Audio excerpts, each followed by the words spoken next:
ሰላም ጤና ይስጥልን አድማጭ ተመልካቾቻችን የካቲት 19 2018 ዓ.ም ዕለታዊ መረጃዎችና ዘገባዎችን ይዤ መጥቻለሁ። መረጃና ዘገባዎችን እየተከታተላችሁ አብራችሁ እንድትቆዩ ነው በአክብሮት የምጋብዛችሁ። በዚህ ሰዓት የተለያዩ መረጃዎችን ይዣለሁ። ትናንትና ከባድ ውጊያ ሲደረግበት የነበረው ማዕከላዊ ጎንደርና አካባቢው ምን ይመስላል በሚለው ላይ የተለያዩ መረጃዎች አሉ። ተከታታይ የድሮን ጥቃቶች ተፈጽመዋል። እንግዲህ በ48 ሰዓት ብቻ ወደ 14 ጊዜ የድሮን ጥቃቶች ተፈጽመዋል። ትናንትና በደልጊ ከተማ በተፈጸሙ ተከታታይ ድሮን ጥቃቶች መከላከያ እግረኛ ሰራዊትና የሚሊሻ እንዲሁም ደግሞ የአድማ ብተና ኃይል ላይ አየር ኃይሉ በራሱ የእግረኛ ሰራዊት ላይ የድሮን ጥቃት ፈጽሟል። ከዚህ ጋር በተያያዘ ያሉ መረጃዎችና የቀጠናውን አሁናዊ ሁኔታዎችን በተመለከተ ዝርዝር መረጃዎችን ከቦታው የማደርሳችሁ ይሆናል።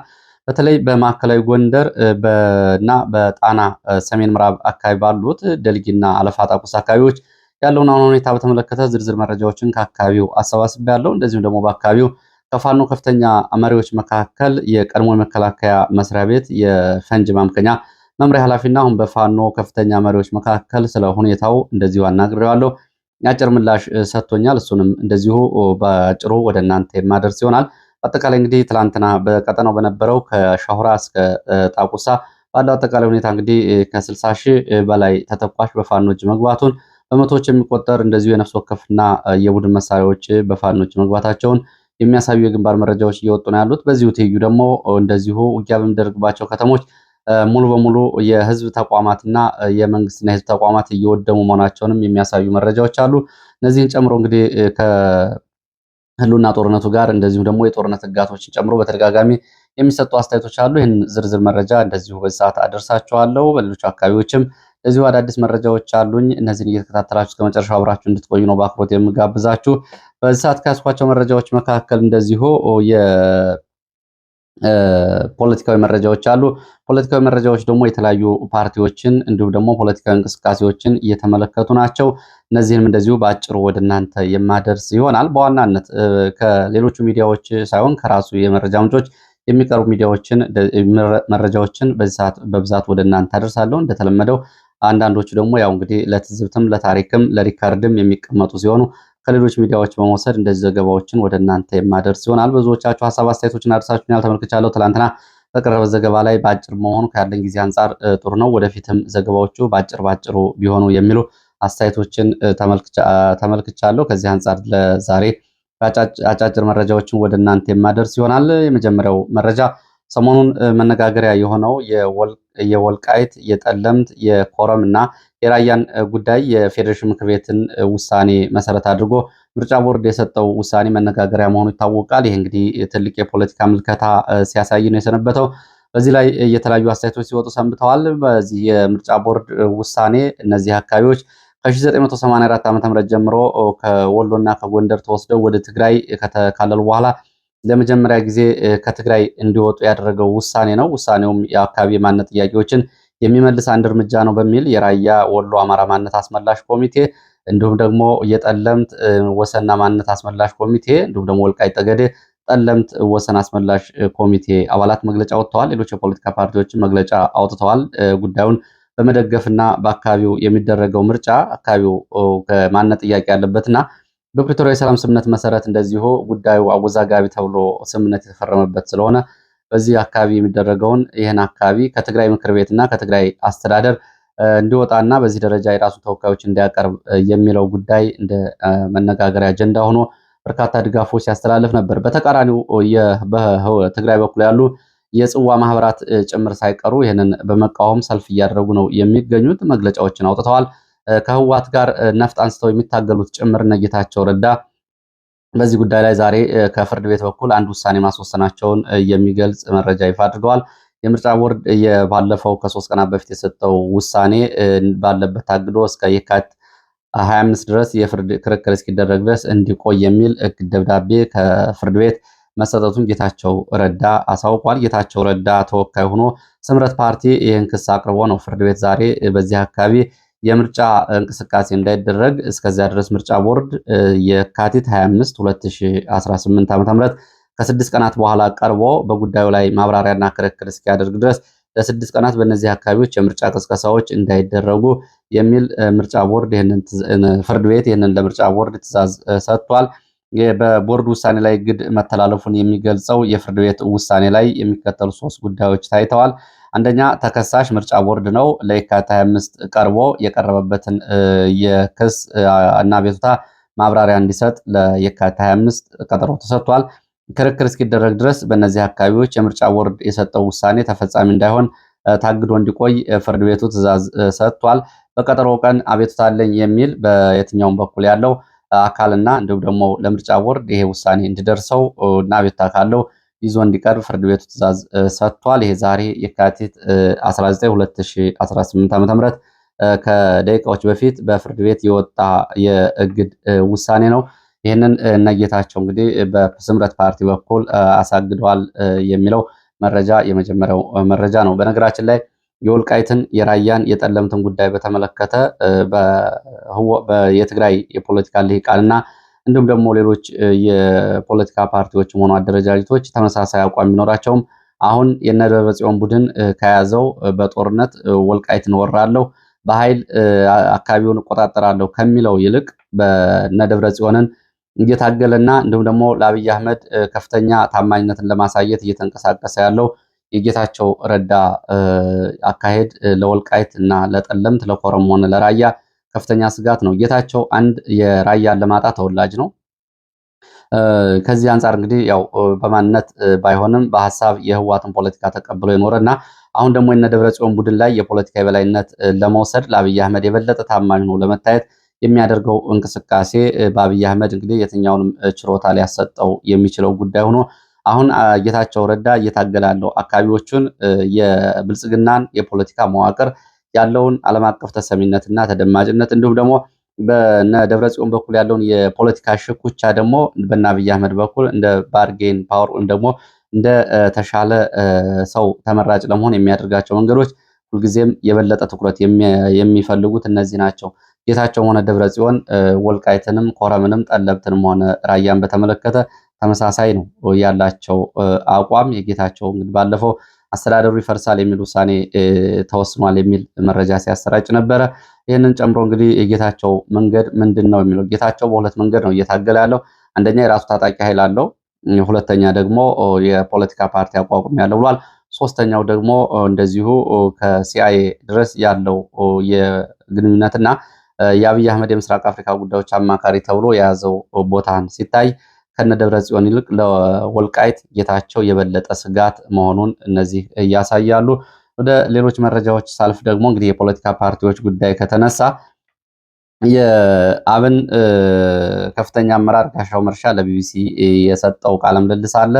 ከሰጠው ቃለ ምልልስ ላይ እንግዲህ ቃለ ምልልሱ እንዳልተቋጨ እና እንዳልተጠናቀቀ በመሃል ስልክ ተዘግቶ እንደተቋረጠ ቢቢሲ እንደዚሁ መውጫው ላይ በቃለ ምልልሱን ለማሳየት ሞክሯል።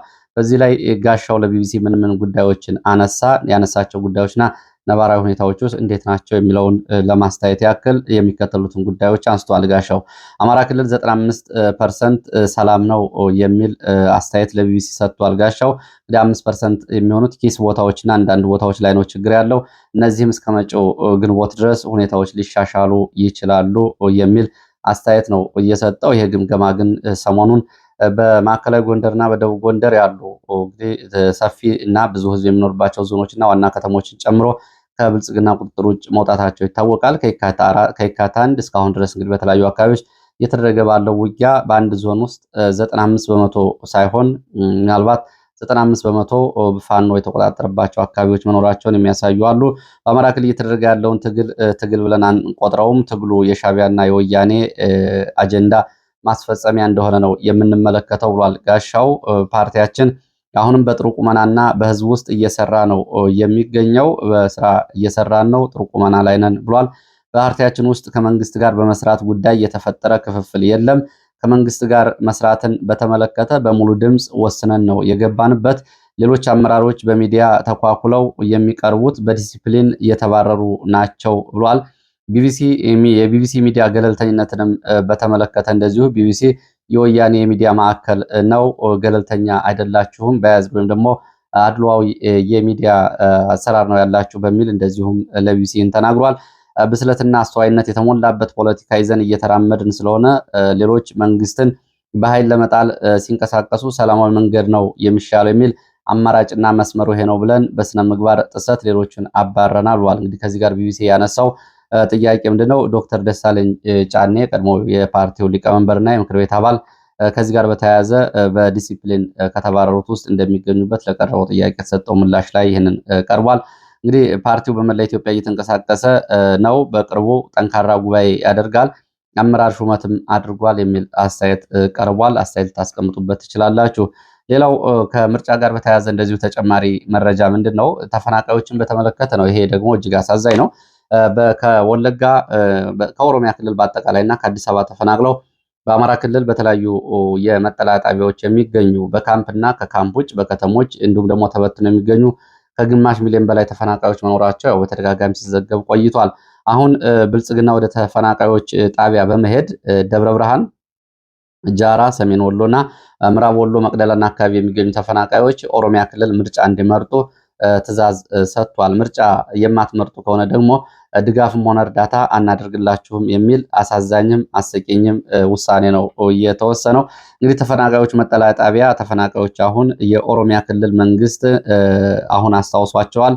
ምርጫ ቦርድም ኦሮሚያ ክልል እንዲመርጡ ደብረ ብርሃን በመጠለያ ጣቢያ እንዲሁም ደግሞ በወሎ የተለያዩ አካባቢዎች የሚገኙ ተፈናቃዮችን እንግዲህ ይህንን ምርጫ እንዲሳተፉ ትዕዛዝ ተላልፏል። በደብረ ብርሃንና በወሎ የተለያዩ ጣቢያዎች የሚገኙ ተፈናቃዮች ባሉበት ሆነው የኦሮሚያ ክልል ተወካያቸውን እንዲመርጡ ነው እንግዲህ ትዕዛዝ የተሰጠው። ምርጫ የማይመርጡ ከሆነ ደግሞ በእርዳታ እንደሚከለከሉና አሁን በመጠለያ ጣቢያዎች በረድኤት ድርጅቶች ጭምር እያገኟቸው ያሉ እርዳታዎች ሊቋረጡባቸው እንደሚችሉ ነው ማስጠንቀቂያ የተሰጣቸው። እንግዲህ ጉዳዩ በጣም አሳፋሪም አሳዛኝም ነው። እነዚህ ሰዎች ለአለፉት 7 ዓመታት አንዳንዶቹ 5 ዓመታት አንዳንዶቹ 4 ዓመታት ዝቅተኛ 3 ዓመታትን በመጠለያ ካምፕ ውስጥ ነው ተጎሳቅለው መሸራው ተቀዳዶ ጎርፍ፣ ዝናብና ብርድ እየተፈራረቀባቸው የሚገኙ ተፈናቃዮች ናቸው። ለ7 ዓመታት ሲጠይቁት የነበረው ወደ ቀያችን እንመለስ፣ ፍትህ እንፈልጋለን፣ ሰላም እንፈልጋለን ሲሉት የነበረውን ጥያቄ ያላስታወሰው ብልጽግና አሁን ግን እናንተ የትም ቦታ ሆናችሁ ወለጋ ላለ ተመራጭ ድምፅ ስጡ የሚል ትዕዛዝ ነው የሰጠው። ይህ አጀንዳ በጣም አሳዛኝ ነው ብለዋል ተፈናቃዮቹ። የአማራ ክልል መጠለያ ጣቢያ ሆነው በኦሮሚያ ክልል ተወካይ ምረጡና አስተዳዳሪያችሁን ወክሉ መባላችን እጅግ ንቀት ነው። እስካሁን ድረስ እንጠራቸው ያልመጡ አሁን ይህንን ይዘው መጥተዋል። እኛ መጀመሪያ ወደ ቀያችን መልሱን፣ ሰላም እና ዋስትና የሰላም ዋስትና ይረጋገጥልን፣ ወደ አካባቢያችን ተመልሰን ሀብት ንብረት አፍርተን ወደ ኖርንበት ቀየ እንመለስ ብለን ስንጠይቅ ማንም ድምፅ አልሰጠንም። አሁን ግን መጥተው የኦሮሚያ ክልል አስተዳደር ምረጡ ይሉናል። ይሄ እጅግ አሳዛኝ ነው ሲሉ ነው ምላሽ እየሰጡት። ከወለጋ አብዛኛው ከኦሮሚያ የተለያዩ አካባቢዎች ከአዲስ አበባ ዙሪያና ከቤኒሻንጉል ተፈናቅለው በዚህ የሚገኙት ናቸው። ከግማሽ ሚሊዮን በላይ ተፈናቃዮች በአማራ ክልል እንደሚገኙ መረጃዎች ያሳያሉ። እንግዲህ ይህንን ምርጫ የማታደርጉ ከሆነ እርዳታ አይሰጣችሁም፣ የሚቀርበው እርዳታ ይቋረጥባችኋል የሚል ማስጠንቀቂያ እንደተሰጣቸው ተፈናቃዮቹ ለኢትዮ ፎከስ ተናግረዋል። ሌላውም እንደዚሁ ከፍትህና ከስርዓቱ ጋር ማሳያ ዶክተር ሲሳይ አውግቸው ትላንትናው ዕለት ታፍኖ እንደገና ተወስዷል።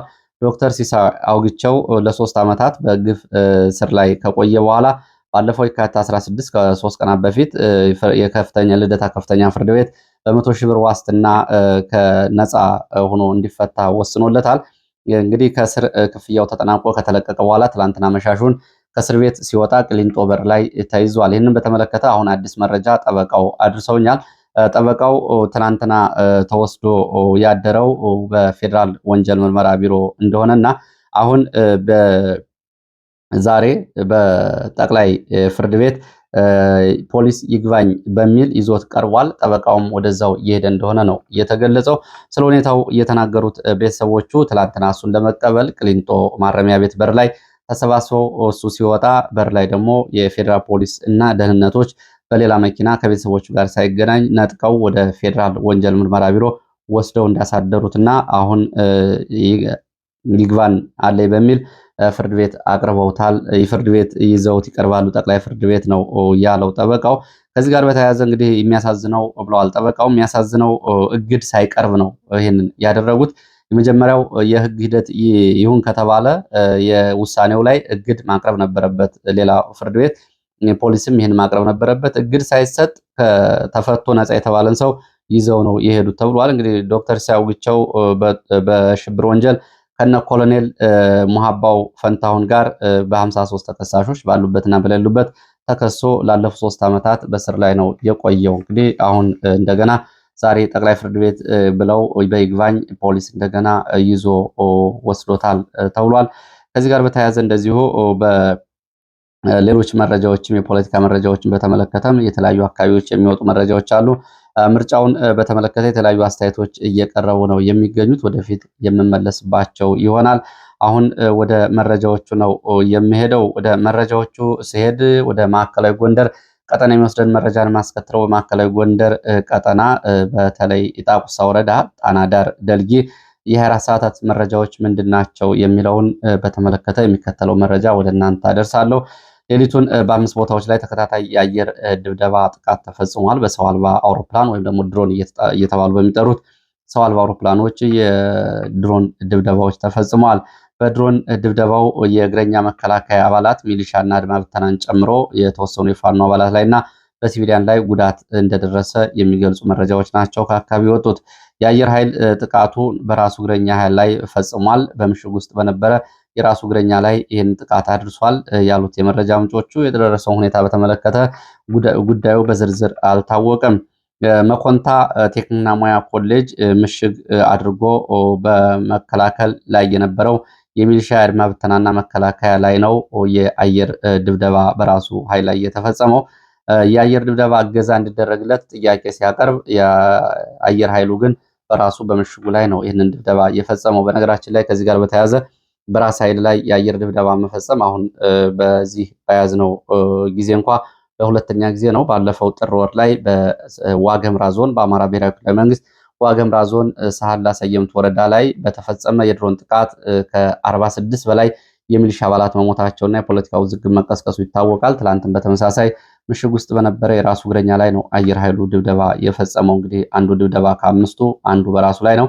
በካምፑ የወረዳው ብልጽግና ባለስልጣናትን ጨምሮ በቀጠናው ያሉ አዛዦች ጭምር በዚህ ካምፕ ሆነው ሲከላከሉ የነበረው የትላንቱ ውጊያ በካምፑ ዙሪያ ምሽት ድረስ ከባድ ውጊያ ተደርጓል። ምሽቱ 5 ቦታዎች ላይ የድሮን ድብደባም የተፈጸመው ይህንን ትልቅ ምሽግ ለመከላከል ነው። በድሮን ድብደባው መከላከያ ሚሊሻና እግረኛ እና ፋኖ ሲቪሊያንን ጨምሮ የደረሰው ጉዳት በውል አልታወቀም።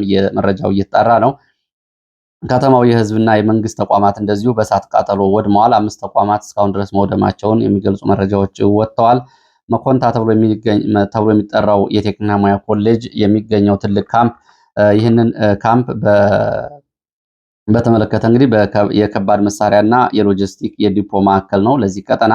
ይህንን ለመቆጣጠር ፋኖ በ3 አቅጣጫዎች ለተከታታይ 8 ሰዓታት ውጊያ ቢያደርግም በከባድ መከላከል እንደገጠመው ነው መረጃዎች የሚያሳዩት። መኮንታ ሙያና ቴክኒክ ኮሌጅ ዙሪያ ድሮን ያለማቋረጥ እንደዚሁ እያንዣበበ ጥቃቶችን እየፈጸመ ለእግረኛው እንደዚሁ ድጋፍ ሲያደርግ ነበር። በራሱ ኃይል ላይ የፈጸመውን ጥቃት ጨምሮ መከላከያ ከጎንደር ወደ ደንቢያ በኩል እንደዚሁ በአምባሮችና ቻምበራ ተብሎ በሚጠሩ አቅጣጫዎች ወደ ደልጊ እንቅስቃሴ እያደረገ መሆኑን አሁን የወጡ መረጃዎች እያሳያሉ።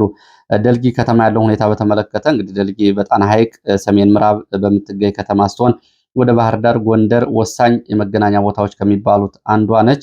በዛ ላይ ከጣና ሐይቅ በስተ ሰሜን ምዕራብና በስተ ምዕራብ ያሉትን ቦታዎች ከባህር ዳር አየር ማረፊያ ጨምሮ ያለውን መንገድ የሚያስተሳስር ወሳኝ ቦታ እንደሆነ ነው አካባቢው የመረጃ ምንጮች የሚገልጹት።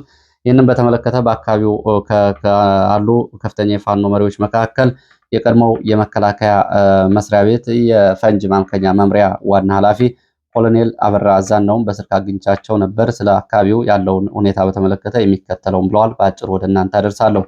ኮሎኔል አበራ አዛናው ተጨማሪ መረጃ ሲያደርሱ አሁን ደልጊ በፋኖ ቁጥጥር ስር እንደሆነ ነው እየገለጹት። አንዳንድ የዓይን እማኞች ደግሞ ፋኖ ከተማውን ለቆ ወጥቷል ከአየር ድብደባዎች በኋላ የሚሉ አስተያየቶች መረጃዎችን አድርሰዋል። እሱ ግን አሁንም ከተማው በፋኖ ቁጥጥር ስር ነው እስከዚህ ሰዓት ድረስ ብሏል። በሁለት አቅጣጫ መከላከያ መጠጋቱን አውቀናል። ከተማው ግን አሁንም በፋኖ ይገኛል። ቀጣይ የሚሆነውን አብረን እናየዋለን። ከባድ የተባለውን ምሽግ ለመስበር በእጅ ቦምብ እንግዲህ በራስ ጭምር የተሰሩ የእጅ ቦምቦች እስከ የቡድን መሳሪያ ተጠቅመዋል። በራሱ እግረኛ ላይ በምሽግ ላይ የድሮን የፈጸመውን ጥቃት በተመለከተ እንደዚሁ ብዙ ኃይል አልቆበታል ብለዋል። የእኛን ውጊያ ተዋግቶልናል አየር ኃይሉ። ስለ ምርኮኛ፣ ስለ ሰው ኃይል፣ ስለ መሳሪያ እና ሌላውን ሎጂስቲክ በተመለከተ አሁን ለመናገር ጊዜው አይደለም፣ ገና ተጨማሪ ግዳጅ ላይ ነን ብለዋል። አየር ኃይሉ ወደ ሙሉ ጊዜ ውጊያ የገባው እግረኛው ፋኖን ማስቆም ስላልቻለ ነው። ይሄ ማለት ይላሉ እንግዲህ ያው ወታደርም ስለሆኑ ወታደራዊ አስተያየት ሰጡ።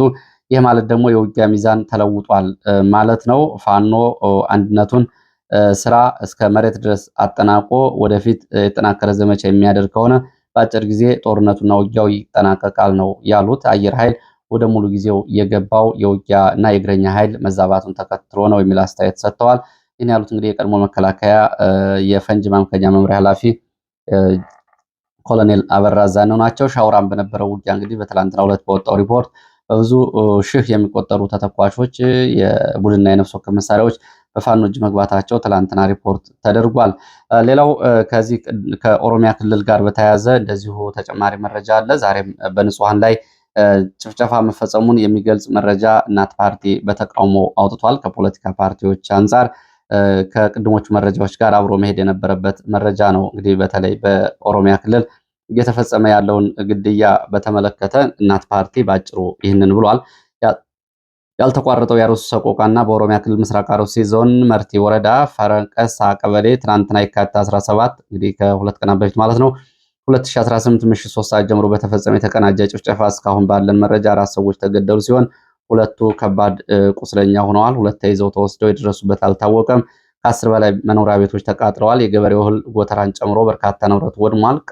ገዳዮቹ ቀብር ጭምር ከልክለው ነበር የሚሉት ምንጮች አሁንም በቅርብ ርቀት ላይ ሆነው ገበሬውን በሬ እያረዱ እየበሉ እየጨፈሩ ነው የሚገኙት። ከልካይ ቀጭም የለም። ግድያው ሃይማኖትን ለይቶ እየተፈጸመ ነው ብሏል እናት ፓርቲ።